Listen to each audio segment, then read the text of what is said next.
咁今次我嘅 piece 就試多咗一個裝置咁樣，嗰個裝置簡單啲講就係一個唱針啦，但係一個 digital 嘅唱針咁樣呢。我將佢放喺 dancer 嘅衣服啊、頭頂啊裏邊咁樣，咁睇下呢支唱針同埋 dancer 嘅動作可以點樣聲音同音樂同埋身體配合啦，跟住做到我想做嘅講緊時間嗰個 concept 啦。咁主要係試咗呢個，同埋呢另外我都成個 piece 嘅 flow 嚟講呢，都大致上都安排咗6-7成啦咁樣。咁樣就試咗一啲3個人嘅調度啦，即係點樣除咗2個人嘅 partnering 之外，3個人點樣做一啲 unison 啊，甚至可能唔同嘅 combination， 令到成個畫面豐富啲呢，就試咗呢啲嘢。咁我自己喺出邊睇完之後，我覺得嗰個裝置其實係 work 嘅，即係都俾到一啲 surprise 我，甚至可能觀眾咁樣啦。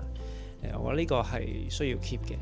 咁但係有啲咩爭少少呢？就可能係我要再諗清楚我嗰個，因為我本身我都係 live music live performance 咁樣嘅身份去播歌或者係教啲 effect 嘅。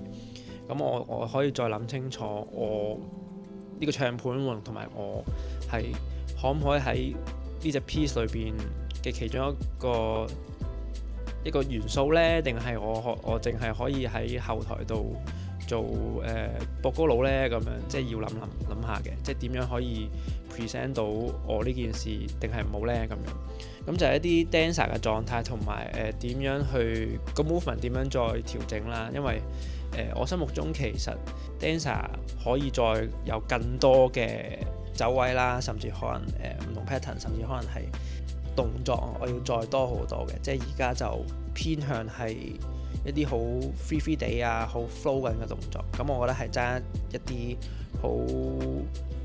好精彩嘅一 set 齊舞咁樣咯，係啦。我會想試多，想加埋呢 part 過去，就咁。